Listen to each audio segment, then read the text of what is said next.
expanded mandate, and it is now the mandate of the Film Publication Board to regulate the distribution of content. That includes all online content. So essentially, the Film and Publication Board has gone from having to check what DVDs and magazines are being shipped to adult stores around the country to regulating the entirety of the internet and how South Africans have access to that. That is an enormous amount of scope creep for anyone. The focus does remain on protecting children. And I do want to stress that the Film Publication Board, the organisation, and the people who work there remain pleasant to deal with. It's not their fault that the legislation is extremely poorly drafted. Please don't hate on them for trying to do the best with some poorly drafted law. So, there are, in theory, 3 sections of the FPB Act that you should definitely care about as an ISP. Section 18A, complaints against prohibited content. That's a general section of the Act, but it has a specific application to ISPs. And then 24C and 27A, which have internet service providers in the headings for those particular sections. 18A, complaints against prohibited content. Now this section, as I said, is a general section of the Act. Anyone can complain to the Film Publication Board that there is prohibited content, or even just potentially prohibited content, online. And they might be unhappy about that. We'll look in a minute what prohibited content is. But it can be content that is being offered online by anybody, whether they're offering it commercially or non-commercially. FPB gets that report, they investigate. If they agree, they will issue a takedown notice against the relevant internet service provider. We will look at takedown notices a little bit later on. The internet service provider presumably removes the content that is prohibited, and they're also obliged to share information about whose content that was, the customer information of the content provider. There's also some sections on how they deal with content outside of South Africa, which is funny because really there's not much you can do if the content is not hosted in the country where this Act has jurisdiction. What's prohibited content? Well, those first 2 definitions are important only to understand that the Act covers everybody, whether you're a commercial online distributor like Netflix or a non-commercial online distributor, which is literally everybody else that's ever put anything online. Prohibited content is content that amounts to propaganda for war, incitement of imminent violence, advocacy of hatred that is based on identifiable group characteristic, in other words, hate speech. Those, you read them once, you think, okay, I understand what those are. But let's say someone on the ZANOG list says, this load shedding is a huge problem, people who are going into substations and vandalizing them should be taken outside and shot, right? That's something we can all kind of empathize with a little bit because it's such a big problem. But is that imminent violence? Probably not, because it's not a specific person, it's a general complaint. But if someone complains to say, the ZANOG list has incitement to violence, it needs to be shut down, and complains to the Film Publication Board, they are duty bound to investigate that. So this is potentially quite problematic in general. As an ISP, you don't need to worry about this section too much. This is 18E until you get a takedown notice for that content, and then you would handle it in the same way that you deal with any other takedown notice. Let's look at section 24C, which is titled Obligations of Internet Access and Service Providers. However, we can ignore it because it has absolutely nothing to do with internet access providers or internet service providers. Why the heading says that, nobody knows. It was originally supposed to be something to do with ISPs, but it is not. It is only relevant to you if you happen to provide services specifically aimed at children. Contact services, social media for kids, or content that is specifically targeted at kids. If you do that, if you're an ISP that happens to do that, please go and read this section of the Act. You can get into all kinds of trouble if you provide a child-oriented services without doing the checklist of things that section 24C requires. And then the main one, section 27A, says every internet service provider shall register with the board in the manner prescribed by regulations and take all reasonable steps to present the use of their services for the hosting and distribution of child pornography. So what's a reasonable step you can take to prevent your network being used for the hosting of child pornography? Well, you can't exactly ask your customer, are you intending to use this to host child pornography? If you say yes, then I don't want you as a customer. You don't know that your customer is going to do this. So there are very few reasonable steps you can take. You can only generally act if you become aware of someone doing naughty things after they've started doing them. And the next section of the Act covers exactly that. If you have knowledge that your service is being used for child pornography, but also all of that other prohibited content, hate speech, incitement to violence, you have an obligation to, if it's child pornography, prevent access to it, and then report the problematic content to South African Police Services, and then preserve the evidence that it happened. Now, if you talk to the South African Police Services, they do not want you to take all reasonable steps to prevent access, because the chances are they're still investigating this, and the second you terminate access to this child porn site, you will hamper an ongoing investigation. So if SAPs are talking to you about this, they'll say, please do B and C, but don't do A, and yes, we're asking you to selectively ignore part of the law. You'll help us a lot with our investigation. You're also obligated to provide particulars of any users that happen to gain access to that. It's not like you're going to have logs for the child porn server, but if you do happen to have some information, you're obliged to share that. And the fines here are worth mentioning. If you don't register as an ISP, you can get a 150,000 rand fine or 6 months in jail. If you come across child pornography and you don't report it to law enforcement appropriately, you can get a 750,000 rand fine and 5 years in prison, or 5 years in prison. So there are some substantial penalties for not complying with this Act. The active things you should be doing if you're an ISP is 1, register with the Film Publication Board. And that's pretty much it. You should, once you've got your registration certificate, put it online on your website so there's a record, and you have to renew your registration each year. But fundamentally, the active steps you should be taking to comply with the Act are simply to register. Why should you do this? Well, there's an exhaustive list of reasons. It's the law. I can't think of any other particularly good reasons you should be registering. It doesn't serve any practical value, but please do it if you're an ISP. It could avoid you getting a fine later on. Who needs to do this? Every internet service provider. What's an internet service provider? Any person who carries on the business of providing access to the internet by any means. Yes, that's an extremely broad definition. Does it include a company that provides hosting? Well, the tortured logic there is that if you're an ISP and you're selling access, you have one client that you sell access to the entire rest of the internet to. If you're a hosting company, you have the whole internet, and you provide access to the whole internet to one client's content. So you are still providing internet access for a very limited amount of information for one of your clients. And most of the Film Publication Act deals with hosted content, so if you're a hosting company, you probably should also consider registering. What about an internet cafe, a school, airports with Wi-Fi, the Indaba hotel? Well, my view is that if it is your core business, which it probably is if you're an internet cafe, then register. If it's not your core business, I wouldn't worry about it until the Film Publication Board comes knocking. And they have indeed gone from internet cafe to knock on the door, ask them if they're registered. If they haven't, say you have to get registered or we're going to issue you with a fine. Okay, step-by-step guide if you are an ISP and you need to register. So, the application form is in this entirely logical place on the FPB website under our core mandate areas, client support, application documents, board, e-application for license, exactly where you would expect to look. However, once you've found that on the website, you realize it's in fact the wrong version of the form. It's one from 10 years ago. They've gazetted a new one. And if you really do need to do this in ISP, please just ask me or someone else at ISPA to give you a form fillable version of this form so you don't have to start printing it out, filling it in and scanning it again. What should you do once you've got the form? You need to track down your company registration details, you need to get a tax compliance status, you need to pay 678 Rand and 76 cents into that bank account with your trading name as the reference. You have to fill in the application form and submit all of that to this email address. You will then wait, at the moment, about 3 weeks, and you will get a certificate back and you're done. You're happy, put the certificate on your website and you've registered. You're now, for all intents and purposes, as compliant as you can be as an ISP with the Film Publication Act.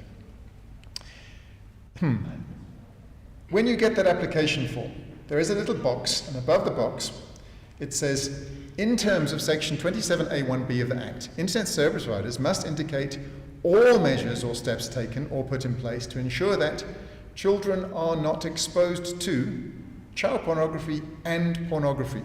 And then you're supposed to put in this little box your explanation of how you're doing that. And this is a complete lie. That's not what the Act says. the application form is lying. The Act actually says, 27A1B says, every internet service provider shall take all reasonable steps, not all measures or steps, all reasonable steps, and to prevent the use of their service. You're not obliged to regulate all internet content and protect children from it, just the use of your services. And then it's for the hosting or distribution of child pornography, not protecting children from child pornography and pornography. Protecting children from pornography on the internet is nearly impossible because the sex drive of the average teenager overwhelms anybody's technical proficiency. So there's a huge difference, and it's a bit disconcerting that the application form lies about these requirements. So when you get to that application form, please don't assume you're expected to do what it says. Instead, fill in the application form with this text. Everyone got it? Fantastic. Right, we're moving on to the ECT Act. If you do want a copy of that text, you can ask me for it, or this presentation will be available. I would like to highlight the last thing on that list, and that is, as an ISP, if you're not providing your customers, your internet access customers, with information or links to tools they can use to protect their kids, please do that. The chances are your customers are going to Google if they want that information. They're not going to go to your website and look for those tools. But if you are putting those links in your newsletter and regular updates on your website of here's how you can best protect kids online, then at least you've got something to point at and say, look, we are taking these reasonable steps to advise our customers how to protect their children. That's about all we can do. So it's something you should do and can do. And you can say that that's something you're doing when you submit your application. Let's move away from the FPB Act and look at a couple of other acts in the 10 or so minutes we have left. The ECT Act, Electronic Communications and Transactions Act of 2002. This is an amazing act in terms of what's packed into there. Before this act, it was not legal to conclude a contract via email. You couldn't sign anything online. This act made electronic documents the equivalent of printed documents, with a few exceptions, those being property deeds and wills. But other than that, after 2002, you could conduct business online legally, which you could not before this date. The Act also offered some of the first protection to consumers on spam, personal information.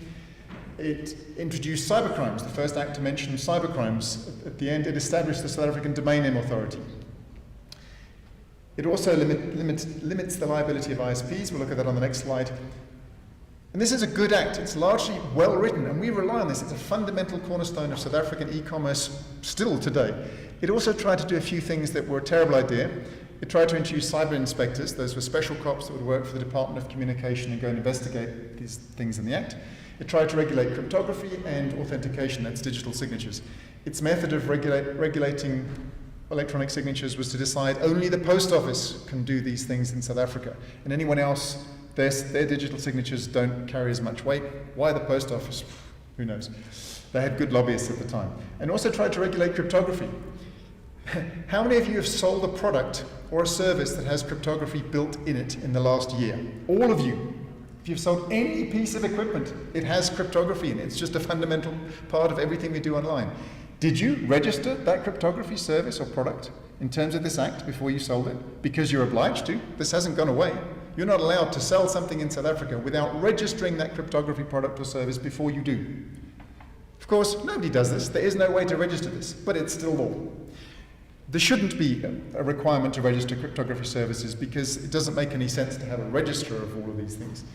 So there were some bits in the Act that weren't great and other bits that were pretty good. The one we're focused on for ISPs is limitation on ISPs. Now, ECTA limits your liability as an ISP for several things. Traffic that just passes on your network, you are not liable for. Content that you host, either because someone's paying you to host it or because you're running a cache, so you've sucked a copy down for your customers to look at, you have no liability for any of that content, subject to a takedown notice. Takedown notice is a notice lodged with the ISP or an industry body in terms of the Act saying this is dodgy content, please remove it from the internet. Provided when you get that notice, you act expeditiously to act on it, you are not liable for things you cache or host. When the Act was being drafted in 1999, it seemed to be important to protect all of the South African search engines that were definitely going to develop in the next 10 years and make limit their liability for pointing to things using a search engine. This, as it turns out, didn't become a practical problem, but the Act does prevent search engines from having liability for illegal content that they just point to. There is this is great legislation. If you're an ISP and you're covered by this Act, not only can you not be sued for content that you're hosting or goes over your network, but if you act on a takedown notice and remove that, your customer can't sue you for removing their content from the internet either. You've got a double protection. So this is good from an ISP point of view. But there are problems. There is no right of reply for the target of a takedown notice. If I don't like your company, I can lodge a takedown notice against your hosting provider, and they have to take a calculated risk. Do they believe me when I say Mark's website is infringing my copyright and must be removed at once? Maybe they do. Maybe they take it down. If you're an ISP, the risk, and Mark says it's not infringing any copyright, but I'm saying yes, it definitely does. The risks, well, generally you're going to err on taking that content down. So that no right of reply is a serious problem.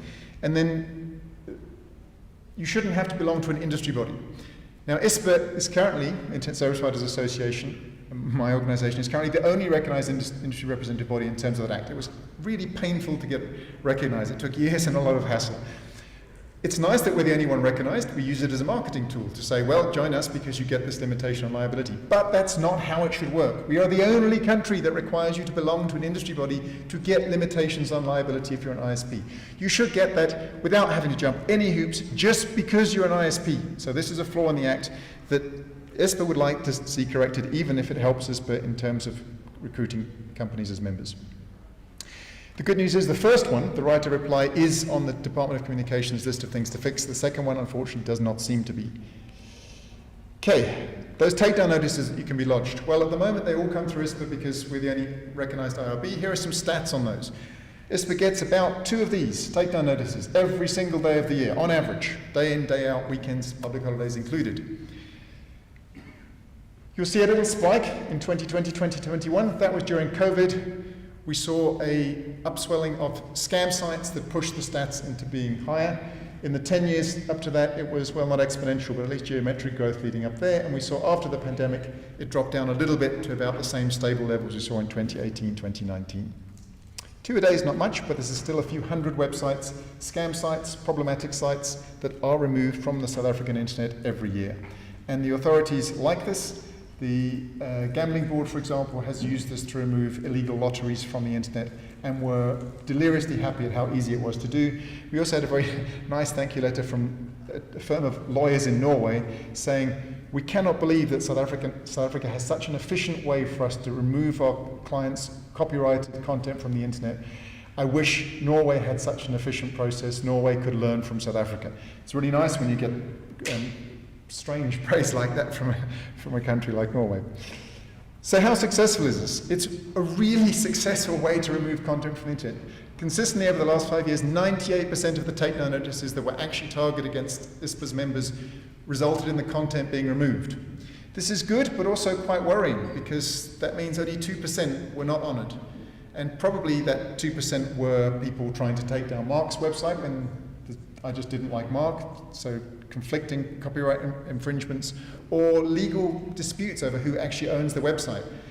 In the very early days, we had a number of takedown notices from web developers who had not been paid. Their argument was, if you haven't paid me for your website, then I still own the copyright, and therefore, you keeping your website up until you without paying me is an infringement of my copyright. I want the website removed, please. 99%, the person getting that said, oh, why didn't we pay this? Pay it, make this takedown notice go away. It's a really weird way for this legislation to be used, and we don't see these anymore, but those first few years, that was a big chunk of these takedown notices. What sort of content? The blue line on the left is copyright infringing material. It's consistently, except 1 year, been the highest chunk, remains our highest amount. You'll see the grey line, the next one is fraud, malware, phishing sites. So sites that specifically do damage or have software on them that will cause you a problem. That's always been second until 2018, when a security researcher discovered the takedown notice process and lodged his entire list of problematic sites to get them all removed. He did a great job of tidying up the South African internet that year. He still continues to lodge them, but we can see we dealt with his backlog in 2018. And then the lines that occur in the last few years are the scam sites. And we didn't, because when we started we didn't have many of these, they didn't have a category of their own, but that's what that black line is. All the scam sites, buy a puppy and online and we'll send you a puppy, and then of course nobody ever gets the puppy that they've bought online because it's a complete scam. Okay, away from takedown notices onto a little bit about privacy. I'm not going to finish in a minute, but I will try and talk fast. I only have a few slides left. So, privacy is an historical oddity. Human beings are not geared to respect privacy. We are innately very, very nosy creatures. This is why clickbait headings saying, find out what such and such a celebrity of the week was seen doing in Walmart. Like, even if you've never heard of that person, you still want to click because what was the odd thing they were doing? But we have not had an expectation of privacy for most of human history. Until at least the 1200s, but more likely till the 1700s when books became commonplace, human beings never read silently in their head. All reading was out loud, as far as we can tell from the historical record. It simply didn't occur to anybody that they should read things privately. And there weren't many books, so when someone was reading, they generally read out loud. Until the 1500s, we didn't have walls in most of our residential buildings because we didn't really need supporting walls until we started building brick chimneys. So when you're at home, you didn't expect anyone else in the family to show you any privacy because you're all in one big room. And for most of human history, if you were lucky enough to have sheep and pigs, they stayed in the same room as you at night because you only had one room, and if you let them sleep outside, they would die of cold. Until the 1700s, at least in Europe, beds were expensive things. So most families had one big bed that everybody slept in. And when you had visitors, your visitors joined you and slept in the same big bed as the rest of the family. And yes, this did mean that occasionally you would be sleeping on the other side of a bed with family members having sex. That wasn't the norm, but it certainly wasn't unusual until the 1700s when beds became cheaper. Until the 1900s, the records that governments had were open to inspection, generally speaking, by anybody. So I could go and find out whatever information the government had on mark. That was the norm. It wasn't protected. There was no expectation that government would protect your information. And the term right to privacy crops up for the first time anywhere in the 1890s. And that's because in 1816 we hit a privacy milestone. Does anybody know what that was? It was the invention of the camera. It turns out that we don't really care so much about our privacy unless there is evidence of what we were doing when our privacy wasn't being respected. So until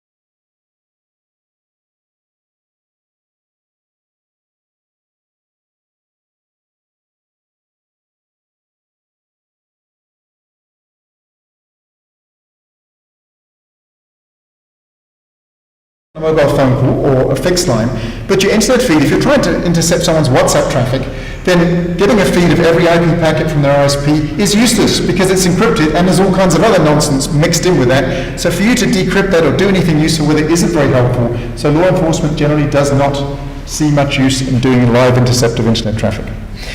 Storing communication-related information is another minefield. RICA provides for directives to be issued requiring ISPs and other telecommunication service providers to keep logs of pretty much anything. Access logs, if your customers accessing your network, access the internet. Email logs, if you're running an email server.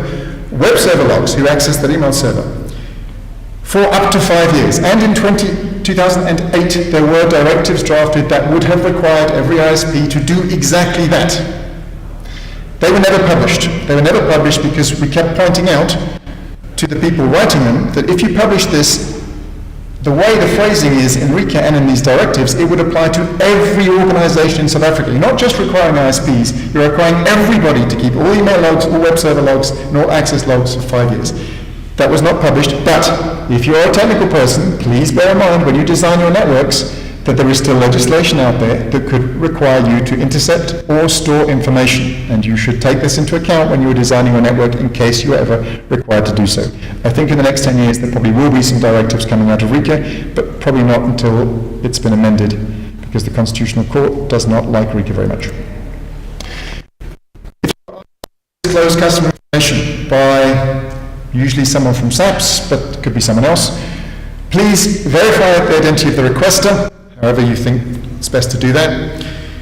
Preserve the information they're asking for. If they're asking for information about this child porn site on your network you didn't know you have, please tell your technical team to make sure logs are not going to be accidentally deleted anytime soon. Make sure you keep them, and that you keep them in a way that can be useful in court. But don't disclose customer information without a valid legal request to do so. You could be a victim of a scam. Someone could come to you with a trumped-up subpoena trying to get private information for a nefarious purpose. You must make sure it's a legitimate request. You could get requests from all types of entities. Those are some of them. The Tax Administration Act is worth specifically highlighting. SARS does not need to approach you with a subpoena. They can just make a request to you to tell them about one of your customers they think has been naughty and is tax deficient, and you are required to share that information with them. Please do that, but do check that it is someone from SARS, because they have been known to use private Gmail addresses when making these requests, which is not healthy, and they were a bit baffled why that might upset someone. I think this is my second last substantive slide, so the booze is getting closer. Cybercrimes Act was drafted about 4 years ago. Most of it came into effect just more than a year ago at the end of 2021. This is a great act. It's well drafted. Thought went into it.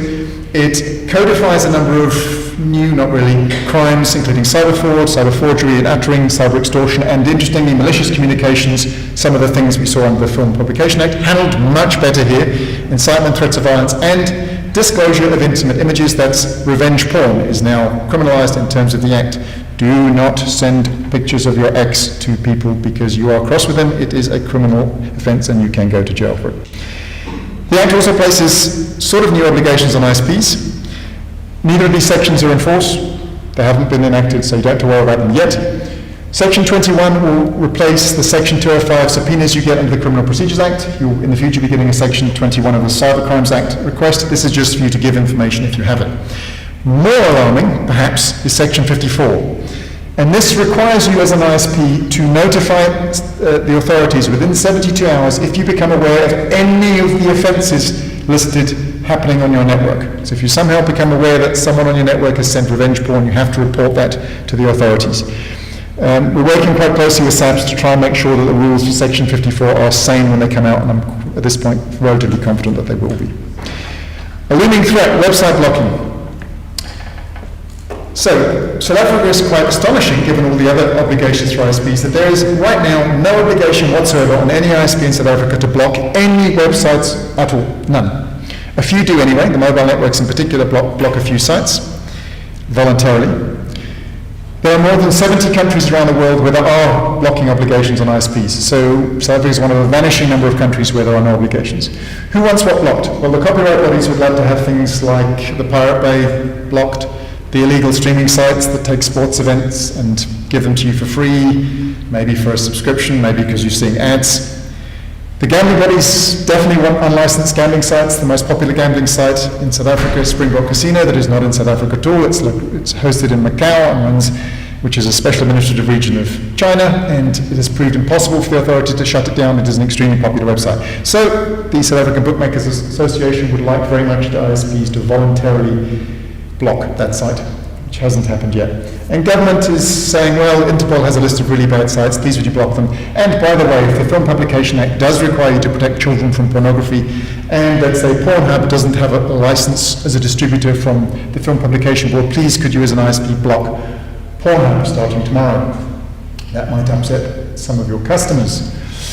Problems with this blocking is it's a slippery slope. ISPA has vigorously resisted voluntary blocking by ISPs.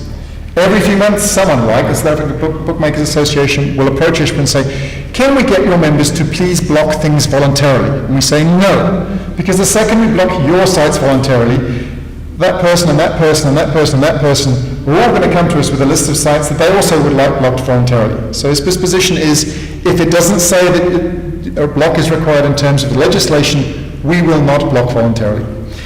Blocking is also pretty hard to do. At least it's pretty hard to do in a way that works. There's more or less 3 ways to do it. You can block DNS requests, but that only helps if the customer is using your resolver, not using 1.1.1.1 or Quad 9 or 8.8.8.8.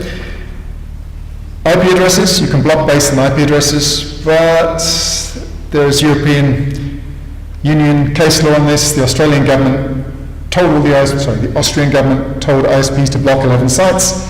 The government was ordered to reverse that because the ISPs did that and they blocked 450 other sites because they were Cloudflare IP addresses. And the European Union said, we can't have collateral damage from that order, please reverse it. So IP address blocking is not great. And the last one is blocking on URLs. That basically involves some form of packet inspection where you look at your customer's traffic to see where it's destined for, and if it happens to be going to a blocked site, you drop those requests. But you are spying on your customers. You are intercepting their traffic, and that's something that RICA prohibits you from doing. And of course, all of this can be bypassed using a virtual private network. We know that China does manage to do some blocking, and it does that by blocking also all of the VPNs they can find, and it's a huge task for them to keep figuring out the IP address of the VPNs so they can block those in addition to other traffic. And the last slide I just threw in because every ISP's nightmare is all of their ICASA compliance, and I wanted to highlight just one issue that you've probably forgotten about. If you're an ICASA licensee, then you have an obligation to tell ICASA about any price change for any internet product that you sell. If you change the price of a service, you are required at least a week before that price change comes into effect to notify ICASA about that. If you stop providing a service, you have to tell them. If you introduce a new service, you have to tell them. Hands up, who's doing that? Exactly what I thought. Okay, we have someone, one person. This is the first time in any presentation where I mention there's someone who's actually doing that. Congratulations. I think you're probably the only one complying with this. Please do bear this in mind. ICASA is going to be cracking down on this, or at least starting to crack down on this. If you're not doing this, find out what you have to do and start sending those notifications through. And I think that is the end. This is some information about ISPA, which I'll leave on for a second or two. And thank you very much for your time. We are now a quarter of an hour into booze time, but if there are any questions, I'm happy to take one or two.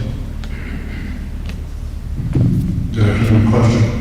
So, how does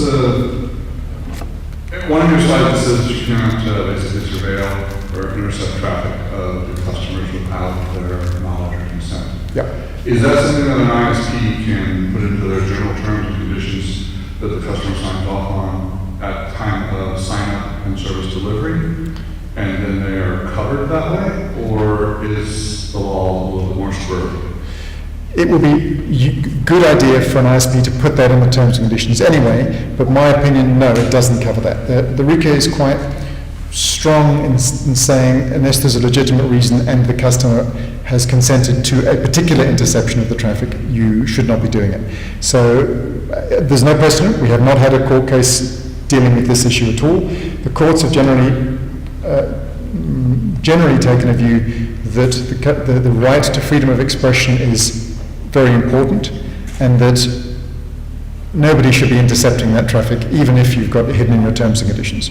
So there's no settled answer to your question. If I was an ISP, I would put that in my terms and conditions, and I still wouldn't do it. The follow-up to that is then, how does things like NetFlow fall into the picture of all that?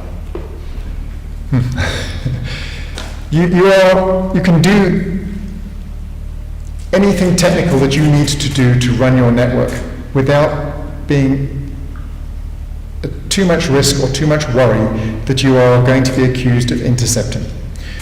You, as an ISP, you get plain text emails through your servers all the time. You're not intercepting them just because they're passing on your network. Right. You're not intercepting them if one of your staff members happens to see the content of a message in the course of their normal job. That is not intercepting. That is, you're doing your job and you happen to see content. If that happens to be unlawful content, and you then don't report it, as we saw as a requirement of a couple of bits of legislation, then you've got a problem, because you did see it accidentally, Right. and you must do something about it. But generally, things that are improving the technical functioning of the network are okay to do as long as you're not spying on specific customers, including NetFlow. I don't think anyone's ever felt that the NetFlow traffic was problematic. Thank you. Yeah. How does a person do a takedown against somebody like Cloudflare, which says You're being asked to just identify yourself. Ronald from Fusion? How does a person do a takedown against somebody like Cloudflare who refuses to have anything to do with the jurisdiction of South Africa, although the website that is being displayed uses South African rands? So we deal with, ISPA deals with takedowns against sites that are hidden behind Cloudflare all the time. You have to identify the ISP that's actually hosting it, if you can figure that out, because Cloudflare don't exactly make it easy by design for you to figure out what the actual IP address is of that site. But provided you can identify the service provider that is really hosting it, you can lodge a takedown against that. The takedown notice does not require you to identify the IP address. If you lodge one, and it seems to be Cloudflare, it'll get sent back saying, Cloudflare, we can't help. If you can figure out who's actually hosting it, you lodge it again, and it will be processed. Maybe a little bit of a sidebar on this. During the pandemic, there was something called zero rating. And this was an obligation on ISPs, but particularly the mobile operators, to zero rate about 1,200 websites that were university sites, school sites, the coronavirus information page. And the obligation was you must provide all your customers with free access to those sites for the duration of the pandemic. For most ISPs, this was not an issue because you don't charge per packet to get to the site, so all your customers can go to all of these sites all the time. If you're a mobile network charging per traffic, this was a big deal. The mobile networks do reverse build, where they will take your website, they will analyze it, and any traffic going to that website, if you're a bank, you pick up the tab, your customers can get there for free even if they've got no data left on their phone, they can still get to your website. So the mobile networks can do this, but they're used to this being a week-long project or weeks-long project for every site, and suddenly they had to do 1,000 of them overnight. They did, and for the duration of the pandemic, there were 1,200 websites in South Africa that anybody could access completely for free, and this had an enormous impact, particularly on the ability of the education sector to keep running. But we quite quickly saw enormous abuse, and Cloudflare was one of the areas this was abused. So, using some VPN-like techniques, a large number of people got the zero rating list and essentially spoofed addresses on there that were with Cloudflare to get entirely free internet access. So the technical details are probably a matter for an entirely different talk altogether. But by pretending to access one of the zero-rated sites, it was possible to install an app on your phone that did this for you, and it would make every internet site you went to look like the website of a small school with tiny amounts of traffic that was zero-rated. So you could browse, download as much as you want for free. This ended up being, for a couple of months, a significant double-digit portion of at least one mobile network operator's traffic. Zero-rating fraud was a huge portion. That's tens, possibly even hundreds of millions of rands of fraud by people using Cloudflare to exploit the good nature of zero rating. We also amusingly had a student working for a university. The university implemented zero rating by saying, well, we'll do a sort of a proxy system where you can go to a university website, log in with your student details, and we'll give you free access to the rest of the internet by making it look like you're going to, all your traffic is to this zero-rated site, which is fine. The universities were entitled to do that. It was a good implementation. However, that young entrepreneur then sold his username and login to 300 people in the town he lived and was providing an ad hoc free ISP which he was collecting money for, which is deeply problematic, if not ingenious. Not sure I answered your question. I tend to get distracted when I get questions, but hopefully that was amusing. Nishal. Hi, Nishal. First question, what was the student's name and do you have his email address? I don't. I have no idea. I know the university, but I'm not going to mention it. Thanks, that was very interesting. As you said, for a non-legal person to get a human version of what's going on in the world, in South Africa, that was interesting. I have a very simple question, and that was relating to the submissions to ICASA at the end, when you said who submits their changes or change of schedules, etc. Is that also applicable to license-exempt entities? No. No. Thank you. It's only applicable to those of you who have reports on your services on an annual basis. Any other questions? Fantastic. Booze time.